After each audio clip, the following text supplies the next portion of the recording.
The old man and the sea Bangla summary. এই summary আমরা মাত্র 4টি স্টেজে খুব সহজেই বুঝতে পারব। 1. জেলে সান্তিয়াগোর দুর্ভাগ্য। 2. মার্লিন মাছ ধরা এবং কঠোর স্ট্রাগল। 3. হাঙরের কাছে থেকে মার্লিনকে রক্ষা করার প্রচেষ্টা। 4. মার্লিনের কঙ্কাল নিয়ে সমুদ্রের তীরে ফিরে আসা। তো চলুন তাহলে পয়েন্ট টু পয়েন্ট সামারি আলোচনা করা যাক। জেলে সান্তিয়াগোর দুর্ভাগ্য। 85 বছর বয়সী সান্টিয়াগো হাভানার উপকূলবর্তী অঞ্চলের এক মৎস্য শিকারী। সে বিপত্নিক, অর্থাৎ তার স্ত্রী বেঁচে নেই। সে একাকী বসবাস করে। সে বিগত 84 দিন একটিও মাছ শিকার করতে পারেনি। তার একজন ছাত্র রয়েছে, তার নাম হচ্ছে মেনোলিন। সে সান্টিয়াগোর কাছে মাছ শিকার করা শেখে। ইদানিং তার বাবা মা তাকে অন্য কোনো ভাগ্যবান মাছ শিকারীর হয়ে কাজ করতে বলতেছে, যেহেতু সান্টিয়াগো নিজেই কোনো মাছ ধরতে পারছে না অনেক দিন ধরে। তারা ভাবে যে সান্টিয়াগোর ভাগ্য আসলে শেষ হয়ে গেছে। কিন্তু মেনোলিন নিজেও সান্টিয়াগোকে খুব পছন্দ করে। সান্টিয়াগো মেনোলিনকে খুব আদর করে এবং মাছ ধরতে শেখায়। মেনোলিন সান্টিয়াগোকে ছাড়তে চায় না। রোজ তারা একত্রে মাছ ধরতে যায়। মেনোলিন সান্টিয়াগোর নৌকাটি টেনে তীরে তুলতে সাহায্য করে এবং পরের দিন আবার সান্টিয়াগো যখন মাছ ধরার জন্য যায় তখন মাছ ধরতে উৎসাহ দেয়। মেনোলিন সান্টিয়াগোর সেবার কোনো কমতি রাখেনি। মেনোলিন তার খাবার এবং পোশাকের ব্যবস্থাও করে যাচ্ছে। এর বিনিময়ে সে সান্টিয়াগোর কাছ থেকে কিংবদন্তি বেসবল খেলোয়াড়ের গল্প শোনে। সান্টিয়াগোর যৌবনকালে আফ্রিকায় অভিযানের ব্যাপারে জানতে পারে, কারণ সান্টিয়াগো যখন যুবক ছিল সেই সময়ই সে আফ্রিকায় বেশ কিছু অভিযানে যায়। প্রতি রাতে সান্টিয়াগো আফ্রিকার সমুদ্রের তটে সিংহদের হেঁটে বেড়ানোর স্বপ্ন দেখে। মেনোলিন তাকে ঘুম থেকে ডেকে তোলে। মেনোলিন নৌকাটি পানিতে নামিয়ে দেয়। এরপর সান্টিয়াগো রোজকার মতো একা বেরিয়ে পড়ে সমুদ্রের নীরে। যদিও 84টি দিন ধরে সে মাছ ধরতে পারেনি, তবুও সে প্রত্যেক দিন ধৈর্যের সাথে মাছ ধরতে যায় এবং প্রতিদিনই ভাবে যে আজকে তার জন্য অবশ্যই কোনো মাছ রয়েছে এবং সে শিকার করতে পারবে। 85তম দিন ভোরবেলায় মেনোলিন সান্টিয়াগোকে সমুদ্রে নৌকা ভাসাতে সাহায্য করে।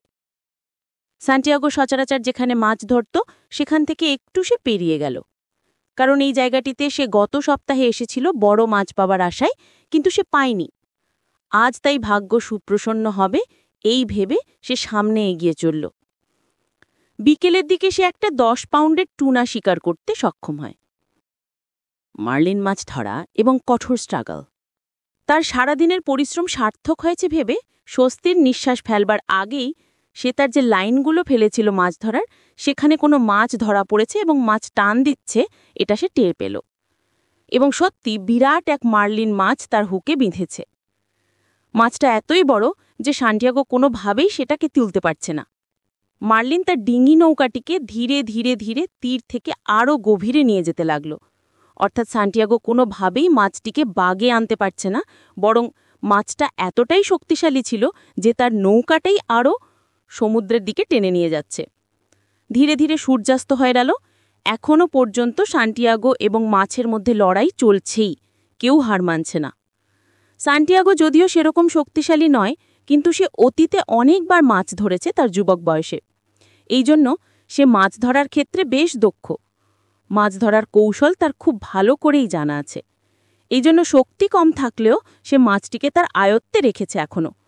সান্টিয়াগোর মনে হয় এরই মধ্যে মাছটার সাথে তার বন্ধুত্বপূর্ণ কোনো সম্পর্ক তৈরি হয়েছে, কারণ তারা একে অপরের জন্য একেবারে পারফেক্ট প্রতিদ্বন্দ্বী ছিল। তো মাছটা যেমন শক্তিশালী এবং চালাক, ঠিক সেরকম সান্টিয়াগোও ধৈর্যশীল এবং দক্ষ। সে মাছটার জন্য করুণা বোধ করছে, আবার সহানুভূতিও বোধ করছে। তবে সে এটা অনুভব করছে যে যেভাবেই হোক তাকে মাছটি শিকার করতেই হবে এবং সে যে 84টি দিন ধরে কোনো মাছ ধরতে পারেনি এমন দুর্ভাগ্যজনক পরিস্থিতি থেকে তাকে বেরিয়ে আসতে হবে, কারণ সে ইতিমধ্যে অনেকের কাছ থেকে অনেক অপমান সহ্য করেছে। তার এখন একমাত্র লক্ষ্য হচ্ছে এই মার্লিন মাছটি শিকার করা। তাই সে অন্যান্য যে লাইনগুলোতে টোপ ফেলেছিল মাছ ধরার জন্য সেগুলো সে ছিন্ন করে দিল এবং তার পুরো মনোযোগ দিল মার্লিন শিকার করার জন্য। এভাবেই সেদিন বিকেলের পর রাতও শেষ হয়ে গেল, কিন্তু মাছটি এখনও সমানভাবে লড়েই যাচ্ছে সান্টিয়াগোর সাথে। পরদিন সকালে সূর্যোদয় হলো। মাছটি হঠাৎই প্রবল শক্তিতে ঝাঁকুনি দিল, অর্থাৎ এতক্ষণ সে একটু শান্ত ছিল, কিন্তু এবার ঝাঁকুনি দেওয়া শুরু করল। হঠাৎ করেই হাতে ধরে থাকা লাইনে জোরে টান পড়ায় সান্টিয়াগোর হাত কিছুটা কেটে গেল। সে যখন তার কাঁটা হাত সামলাতে ব্যস্ত, তখনই সে দেখতে পেল যে মাছটি সমুদ্র থেকে উপরে লাফ দিয়েছে, যেরকম ডলফিনকে লাফ দিতে আমরা দেখি। এক নজরে সে দেখতে পেল মাছটি অনেক আকারের বড়। এরকম মাছ তো তখনও ধরা তো দূরের কথা, সে এত বড় মার্লিন মাছ চোখেও দেখেনি। সে তার পুরো মনোযোগ আবার স্থির করল এবং পুরো দমে লাইনটি ধরে রাখল, কারণ মাছটিকে কোনোভাবেই হাতছাড়া করা যাবে না। সান্টিয়াগো প্রার্থনা করতে থাকে যেন সে এই মাছটি মারতে অবশ্যই সফল হয়। মাছটি শক্তিশালী হয়, সে নিজেও এক ধরনের মানসিক শক্তি পাচ্ছে যে এরকম মাছ তো কেউ কখনো দেখেনি। সে ভাবতে থাকে যদি তার জায়গায় নায়ক জো ডিম্যাজিও থাকত তাহলে সে কি করত। এখানে জো ডিম্যাজিও হচ্ছেন একজন বেসবল প্লেয়ার। সে তার দলকে অনেকবার অনেক শিরোপা জিতিয়েছে, যদিও সে সময় তাকে অনেকবার ইনজিউরিতে পড়তে হয়েছে, অনেকবার আহত হতে হয়েছে, তবুও সে কখনো খেলা ছাড়েনি এবং তার দলের জন্য সবসময় লড়াই করে গেছে। তার কথা চিন্তা করে বৃদ্ধ সান্টিয়াগো আবারও মানসিক শক্তি ফিরে পেল। দ্বিতীয় দিন সূর্যাস্ত যাওয়ার উপক্রম হলো, অর্থাৎ দ্বিতীয় দিনও শেষ হয়ে গেল। সে আবার একটা ছোট লাইন ফেলল।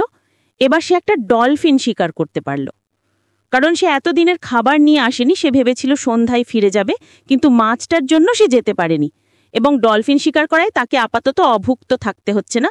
সে ডলফিন খেয়ে রাত পার করবে।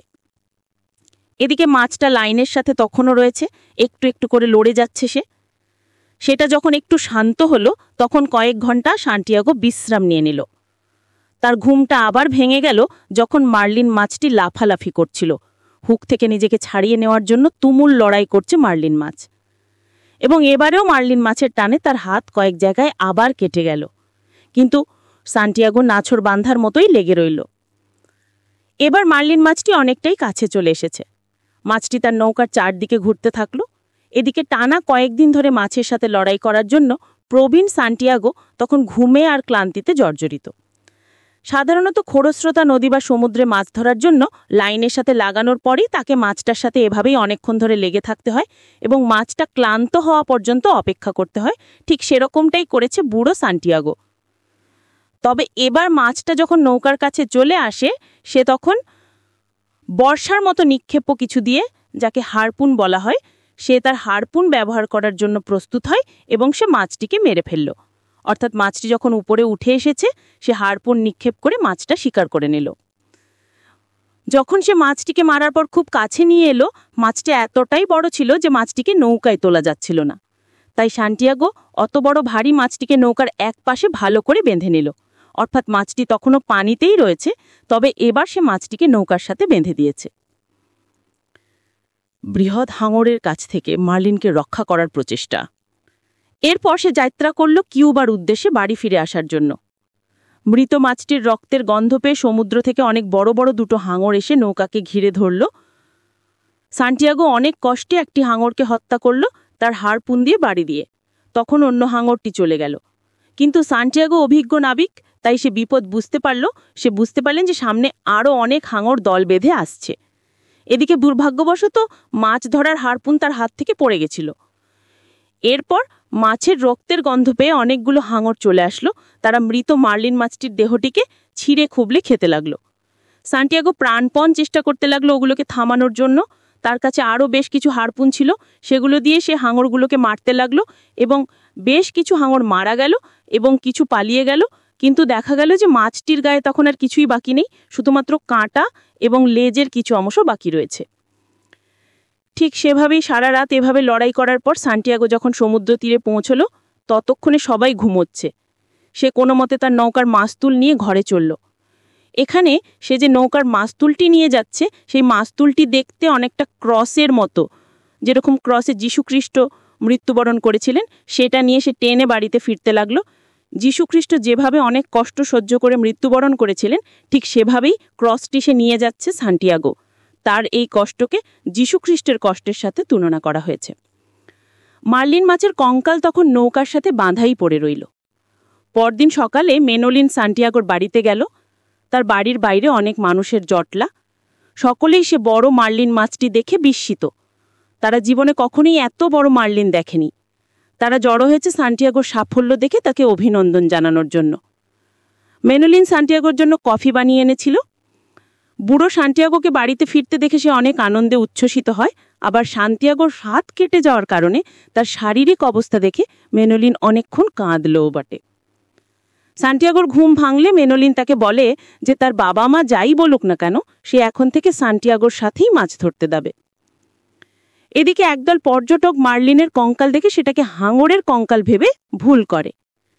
প্রবীণ মৎস্য শিকারী ততক্ষণে আবার মেনোলিনের দৃষ্টির সম্মুখে ঘুমের ঘোরে চলে যায় এবং সে স্বপ্নে আবার সিংহগুলোকে দেখতে পাচ্ছে। আমরা জানি যখন